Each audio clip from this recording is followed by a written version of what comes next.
Hechos capítulo 1 dice: estimado Teófilo, en mi primer libro, creo que Reina Valera dice tratado, me referí a todo lo que Jesús comenzó a hacer y a enseñar, hasta el día en que fue llevado al cielo, luego de darles instrucciones por medio del Espíritu Santo a los apóstoles que había escogido. Después de padecer la muerte, se le presentó dándoles muchas pruebas convincentes de que estaba vivo. Durante 40 días se les apareció y les habló acerca del reino de Dios. Una vez, mientras comía con ellos, les ordenó: no se alejen de Jerusalén, sino esperen la promesa del Padre, de la cual les he hablado. Juan bautizó con agua, pero dentro de pocos días ustedes serán bautizados con el Espíritu Santo. Entonces los que estaban reunidos con él le preguntaron: Señor, ¿es ahora cuando vas a restablecer el reino de Israel? No les toca a ustedes conocer la hora ni el momento determinados por la autoridad misma del Padre, les contestó Jesús. Pero cuando venga el Espíritu Santo sobre ustedes, recibirán poder y serán mis testigos tanto en Jerusalén como en toda Judea y en Samaria y hasta los confines de la tierra. Habiendo dicho esto, mientras ellos lo miraban, fue llevado a las alturas hasta que una nube los ocultó de su vista. Ellos se quedaron mirando fijamente al cielo mientras él se alejaba. De repente se le acercaron dos hombres vestidos de blanco que les dijeron: Galileos, ¿qué hacen aquí mirando al cielo? Este mismo Jesús que ha sido llevado de entre ustedes al cielo, vendrá otra vez de la misma manera que lo han visto irse. ¿Amén? Conocen la palabra, ¿no? Conocida. ¿Qué está hablando aquí? Los últimos momentos de Jesús con los discípulos. Los últimos momentos de Jesús antes de ir al cielo. Jesús había resucitado y dice la Biblia que estuvo 40 días apareciendo después de la resurrección. Dice que más de 1000 personas lo vieron. Habla de miles de personas que lo vieron resucitado. Por eso es que la gente, los cristianos, estaban tan jugados por el Señor. Habían visto a alguien morir y lo habían visto resucitar. No era algo común, ¿no es cierto? No es algo común ver a alguien muerto después resucitado. Entonces la Biblia nos cuenta que los discípulos del primer siglo eran personas muy jugadas, muy apasionadas por el Señor. Y muchos fueron a la muerte por el Señor. Eran mártires. Y ponete a pensar en esto. Jesús, lo que vino, lo fue conquistando. Siendo Dios, vino, se hizo hombre, y como hombre vivió una vida agradable al Señor. O sea que nos mostró a nosotros en la forma que se puede ser hombre y agradar al Señor. Él vino siendo Dios, pero se despojó de eso, vino y se hizo hombre. Y nos mostró que como hombres podemos vivir una vida agradable al Señor. Entonces no tenemos más excusa, porque Él vino y vivió como hombre. Dice que padeció todas nuestras luchas, pero sin embargo venció, ganó. ¿Se acuerdan que Satanás lo tentó? Él venció a Satanás en la tentación. O sea que Él nos mostró también como hombre que podemos vencer la tentación, porque Él lo venció siendo hombre. No es que desde el cielo lo venció, no, lo venció siendo hombre. Sufrió siendo hombre. Eso lo decía el pastor Sedaca el otro día. Algunos dicen que Jesús no sufrió. El que dice eso no leyó la Biblia. Jesús sufrió mucho. Jesús sufrió muchísimo. Y sobre todo en la semana de la pasión sufrió mucho por tener que sufrir todo lo que le pasó en esa semana antes de su muerte y en la muerte misma. Venció el sufrimiento, superó el sufrimiento. Pero no es que no sufrió, lo pasó para hacer la voluntad de Dios. Y por último, como si fuera poco, venció la muerte. Y eso es lo que todavía nosotros no hemos pasado. Pero Él ya nos mostró el camino que se puede ir y volver de la muerte. Todo lo que Él hacía lo iba venciendo, iba enfrentándolo, iba venciéndolo. Y tal vez nosotros hoy como hombres estamos pasando todavía luchas, tentaciones, enfermedad, sufrimiento, pero el Señor nos mostró que podemos vencer y que un día vamos a vencer la muerte. ¿Amén? Pero ahí es necesario que entendamos que Jesús nos dejó un camino a nosotros, un andar, ¿sí? Hablamos el otro día, Jesús es el camino. Y Jesús siendo hijo de Dios, no dijo, bueno, para mí es fácil la cosa. No dijo esto. Él era muy esforzado.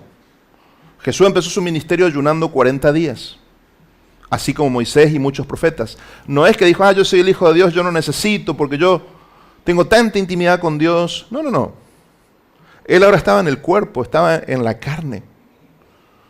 Él sabía que necesitaba ayunar para tener una comunión con Dios. Él sabía que necesitaba pasar tiempo de oración con Dios. Entonces nosotros también como creyentes tenemos que tomar conciencia de esto. Esto es muy serio.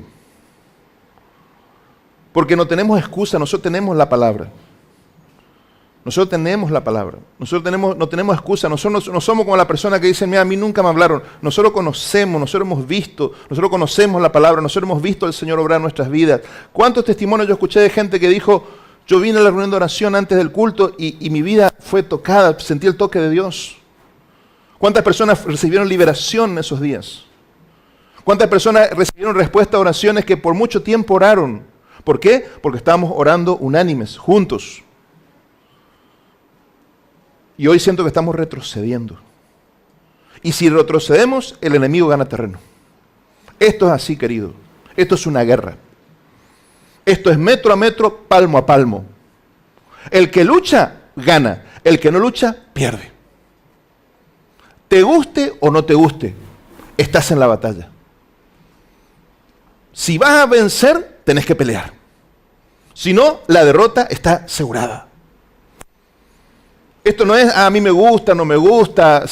No, esto no tiene nada que ver con lo que a vos te guste. ¿Sabe por qué? Porque la Biblia dice, ni a un Cristo se agradó a sí mismo. Ni a un Cristo se agradó a sí mismo. ¿Qué quiere decir esto? Que Él no estaba buscando lo que a Él le gustaba. Él quería hacer la voluntad del Padre, porque quería vencer. El tema es que vos y yo fuimos llamados a ser vencedores. El Señor hizo todo para que nosotros venzamos. Él recorrió el camino para que nosotros venzamos. Nos mostró el ejemplo, lo que hay que hacer para que seamos victoriosos.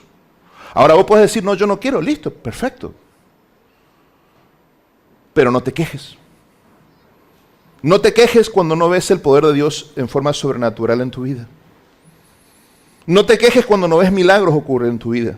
No te quejes cuando ves que tu vida es igual que tu vecino. No te quejes. Porque el Señor te dio armas poderosas para tener una vida extraordinaria. Pero si vos no usas esas armas, tu vida no va a ser extraordinaria. Yo necesito que vos despiertes, querido. Yo necesito que vos despiertes. Porque es tu vida la que está en juego y se vive una sola vez. Entonces la Biblia dice, ¿de qué vale el hombre si ganare todo el mundo y perdiere su alma? Yo te pregunto,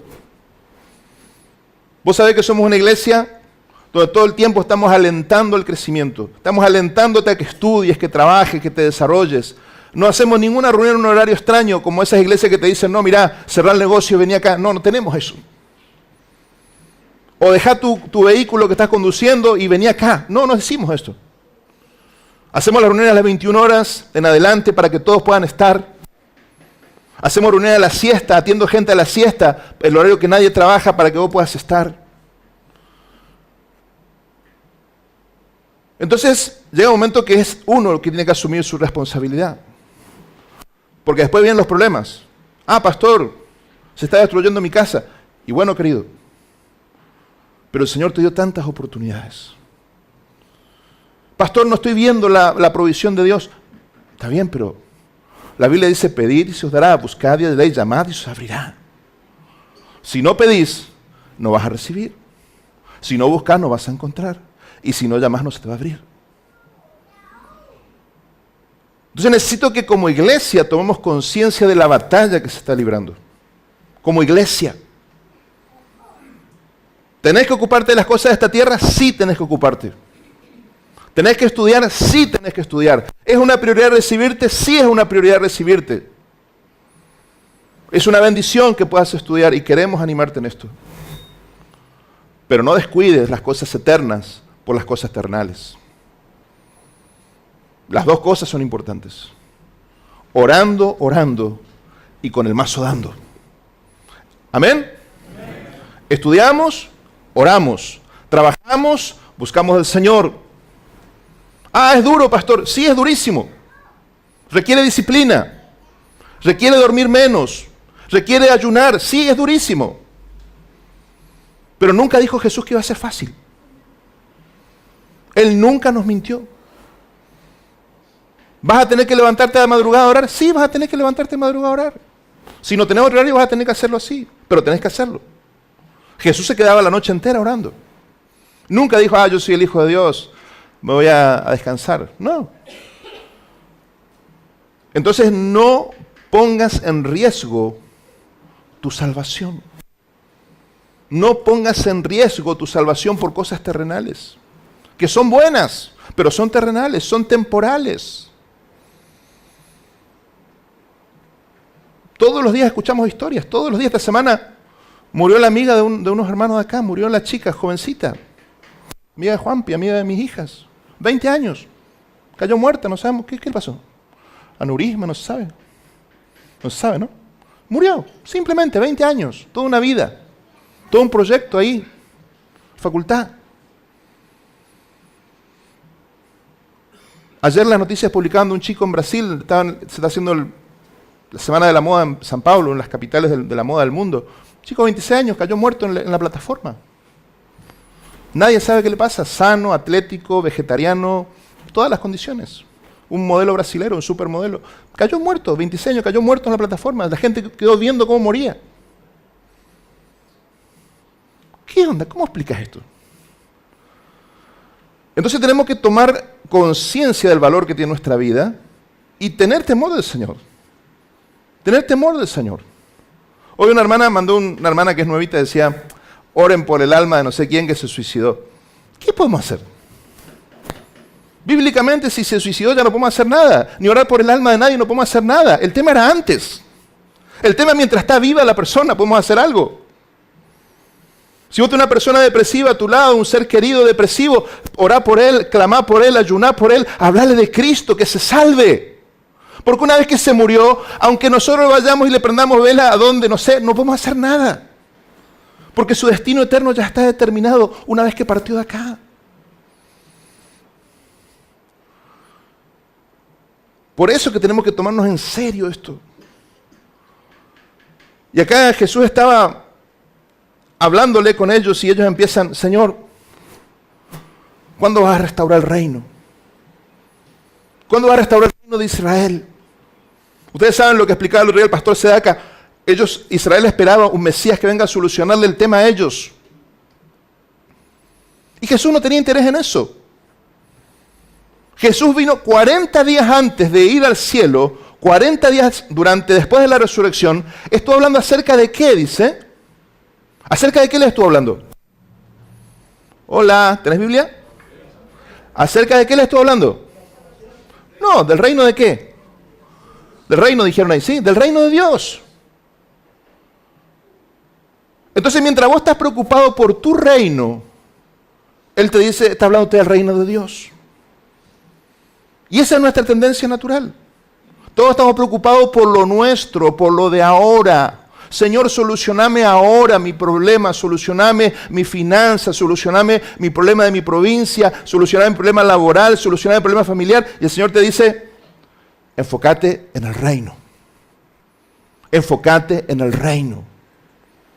¿Que Jesús no era sensible a las necesidades de sus discípulos? Sí. Pero Jesús era muy coherente.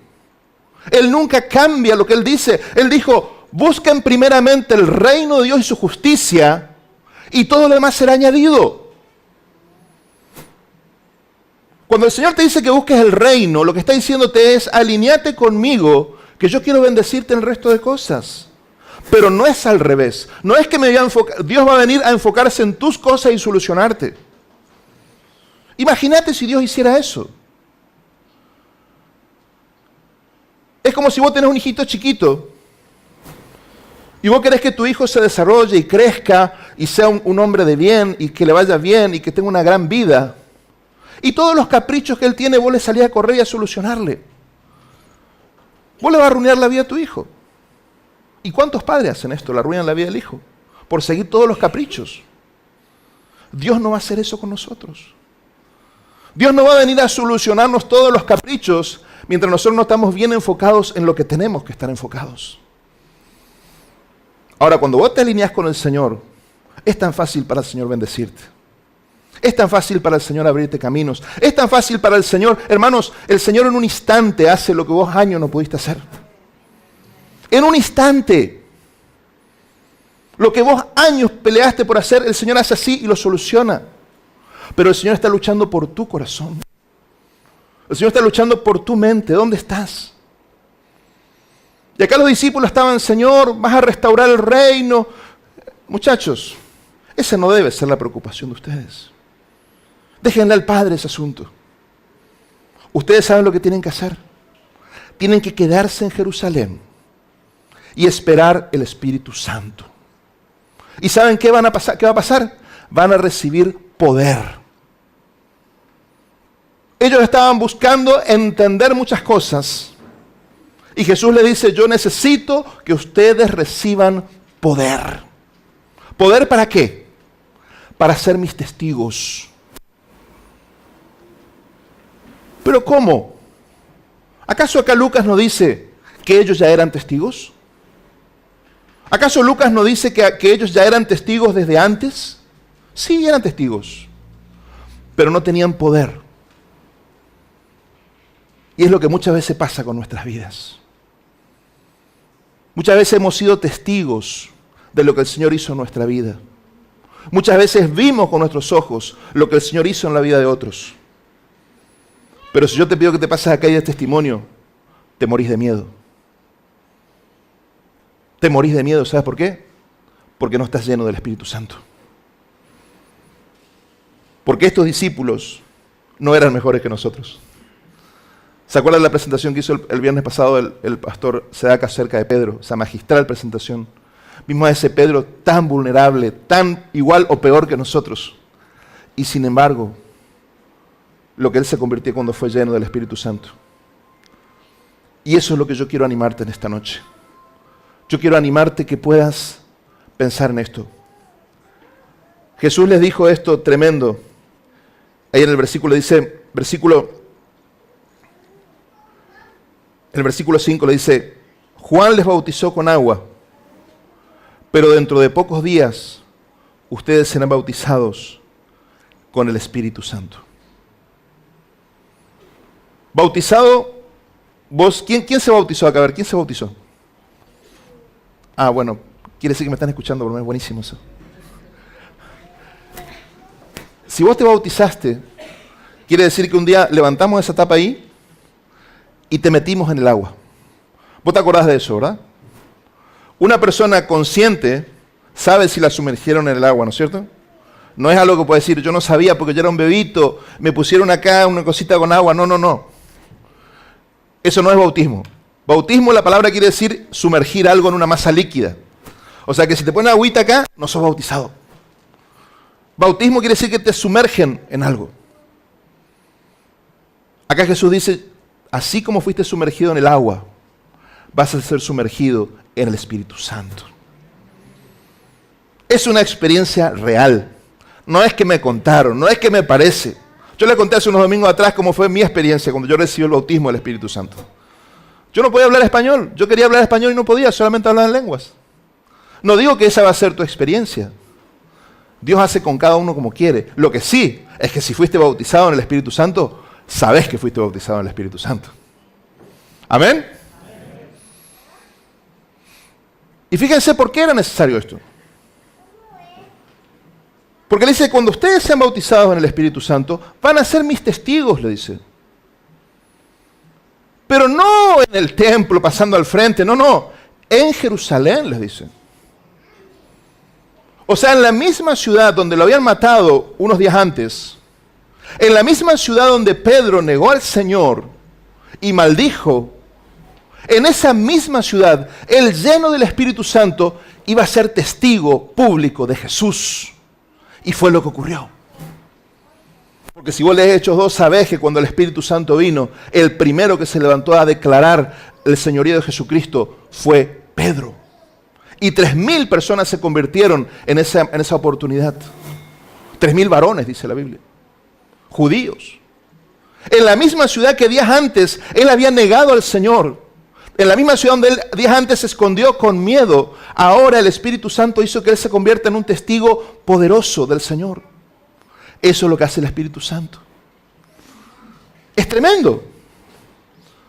Porque no le dijo te voy a mandar a un lugar fácil, le dijo no, te voy a mandar al lugar más difícil, al lugar donde me mataron, al lugar donde me persigan, ahí te voy a mandar como testigo. Y dice, y vas a ir a Judea, a la provincia, y a Samaria.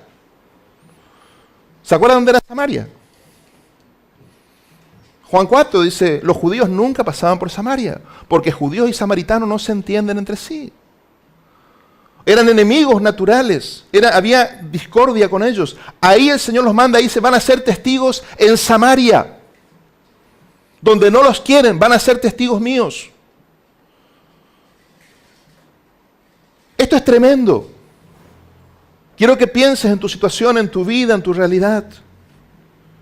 Si vos sos lleno del Espíritu Santo, sos bautizado en el Espíritu Santo, es posible que el Señor te mande a tu familia, a esa familia con la que no te hablas por mucho tiempo, y vas a ser un testigo del Señor ahí. Tal vez esa familia que te rechaza por ser cristiano, ahí el Señor te va a mandar, pero no vas a ir en tu fuerza, vas a ir en el poder del Señor. Por eso es necesario que esperemos y busquemos la llenura del Espíritu Santo. Porque mientras nosotros estemos enfocados en nuestras cosas y no recibamos el poder del Espíritu Santo, el plan de Dios no se va a cumplir con nosotros. El propósito de Dios no se va a cumplir. Y si no se cumple el propósito del Señor, entonces nosotros vamos a seguir esperando cosas y orando por cosas que no van a ser posibles. Porque el reino de Dios no se establece. Entonces tenemos que tomar una decisión. Tenemos que tomar una decisión. O son nuestras prioridades, o son las prioridades del Señor. O es mi llamado del Señor, lo que Dios me dijo que haga, o es mi carrera. Son decisiones, son prioridades. El Señor no dice, no vas a hacer lo que tenés que hacer. El Señor dice, sí, pero primero estoy yo. Primero sos mi testigo. Entonces hay que asumir esto. Y vos me decís, bueno, pastor, yo no sé cómo hacerlo, yo no tengo preparación, yo tengo miedo, sí, yo también, todo lo que vos quieras. Pero acá lo que dice es que el poder viene de Él, no de nosotros. No depende de nosotros. Si dependiera de nosotros, estamos en el horno. Lo que dice es, van a ser bautizados en el Espíritu Santo y van a recibir poder. El poder de Dios viene por el Espíritu. No viene por lo que sepas de la Biblia. No viene por tu capacidad intelectual. No viene por tu elocuencia. Viene por el Espíritu. La Biblia dice que Pedro era un hombre casi sin cultura, sin formación. Pero sin embargo la gente se notaba que había estado con Jesús. Se notaba en el hablar, se notaba en el andar. Y dice que la sombra de Pedro sanaba a las personas. La sombra. Es obvio que no tiene nada que ver con Pedro. Es el poder del Espíritu Santo obrando en Pedro. ¿Qué tiene que ver tu sombra con tu capacidad intelectual? ¿O pensás que vos, porque estudiaste más que yo, tu sombra es mejor que la mía? La sombra no cambia por lo que vos estudies o dejes de estudiar. Lo que la sombra cambia es la unción que tengas sobre tu vida, el Espíritu Santo obrando en tu vida. Hace que una persona con muy poca preparación pueda ser un gran testigo del Señor. Y el Señor está queriendo levantar un ejército, hermanos. Un ejército. ¿Dónde estás? En tu negocio, en el colectivo, en la facultad, en la universidad. ¿Dónde estás? El Señor te necesita. El Señor te necesita como testigo.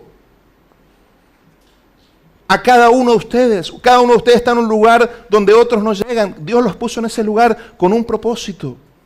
Ustedes están rodeados de personas, de familiares, seres queridos, vecinos que no conocen al Señor. Y el Señor quiere traer el reino. Esa es la prioridad del Señor, el reino. Y tal vez vos todas las mañanas te levantás y estás orando por tus cosas. Si vos sos como yo, seguramente. Señor, mi familia, mi ministerio, esto, aquello, lo otro. Y el Señor está diciendo, yo quiero llenarte del Espíritu Santo. porque quiero darte poder para que seas mi testigo. Y dice que ahí cuando estaba hablando, dice que Jesús se fue y los discípulos quedaron mirando, dice. Y así nos pasa con el Señor. Y vinieron los ángeles y dijeron, ¿por qué están mirando ahí arriba? ¿Qué están mirando? Estaban todos mirando como, ay, se fue el Señor, se fue todo lo que se nos fue, se fue el Señor. Muchachos, ese que vieron irse va a volver. No vivas mirando lo que se fue, mira lo que viene. Porque es una trampa, es una trampa. Siempre vivir en el pasado es una trampa. Porque el pasado, tu pasado puede haber sido mejor que tu presente. Entonces vivís ahí en el pasado. Sí, pastor, usted sabe, cuando yo era pibe, cuando yo era joven, el ministerio que tuve, la empresa. Sí, está bien, pero ya no tenés nada. Si vivís ahí enfocado en el pasado, vivís en la culpa de los errores del pasado. ¿Qué podés hacer? ¿Qué podés hacer con la culpa? O sea, tenés que solucionarlo y punto. Mirar para adelante. El pasado siempre es una trampa. La Biblia dice, Él vuelve. Él vuelve. Quiero leerte un versículo y termino. En Apocalipsis 1:8. Escuchalo, dice, yo soy el alfa y la omega. El principio y el fin. Dice el Señor. El que es, el que era y el que ha de venir. El Todopoderoso. Amén. Jesús está hablando y dice, yo soy el alfa y la omega, la primera y la última letra del alfabeto. El principio y el fin, dice el Señor, el que es, el que era y el que ha de venir, el Todopoderoso. Estoy haciendo un curso ahora, estoy estudiando y el profesor nos explicaba esta palabra en el original, en griego. Dice que esta palabra significa, no dice literalmente el que ha de venir. Dice el que está viniendo. El que está viniendo. Yo soy el que era, el que es y el que está viniendo. O sea que Jesús ya salió de allá, viene a buscarnos. Eso cambia la perspectiva, ¿no? No es que algo así en algún momento, no. Él ya está regresando y viene por nosotros, viene a buscarnos. Y dice la Biblia que el que tiene esa esperanza se purifica a sí mismo. Cuando vos tenés la esperanza de que te vas a encontrar con el Señor y el Señor está viniendo a buscarte, vos te empezás a purificar porque vos no querés irte avergonzado. Vos querés mirar la cara al Señor y que el Señor te diga, hijo amado, vení, siervo fiel, vení a entrar al gozo, vení a disfrutar. Ya no va a haber más lágrimas, no va a haber más dolor, se terminó la miseria, se terminó todo. Hay una fiesta ahora porque estamos juntos. Pero el Señor está viniendo. Vamos a orar, ponete en pie, por favor.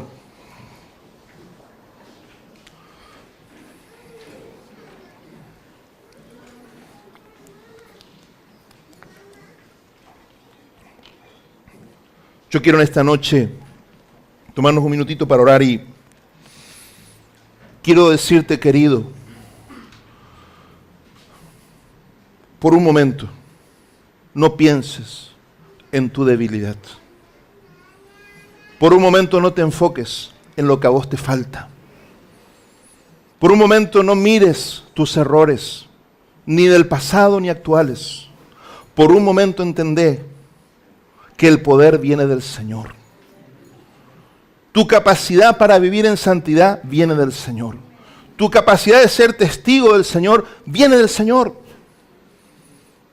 No es por tu fuerza, no te preocupes por esto. No es por tu elocuencia. Dios escogió muchas veces hombres que ni hablaban. El otro día un hermano decía que cuando nos contaba el pastor Sedaca de cómo los escribas te cobraban por letra para escribirte los textos cuando vos le dictabas, de un hermano me decía, imagínate Moisés lo que le habrá salido que era tartamudo, me decía lo que habrá pagado Moisés. Era un judío también el que estaba ahí, ¿no?, diciéndome esto, imagínate que estaba pensando en los números. Y Y pensá, ¿no? Sí, sí. Era tartamudo, hermano. El más grande profeta del Antiguo Testamento era tartamudo y Dios lo usó, imagínate, no hay otro como Moisés, dice la Biblia, no hay otro como él. Hasta el Mesías no hubo nadie como Moisés. Y era tartamudo. ¡Qué tremendo! Yo creo que acá nadie es tartamudo.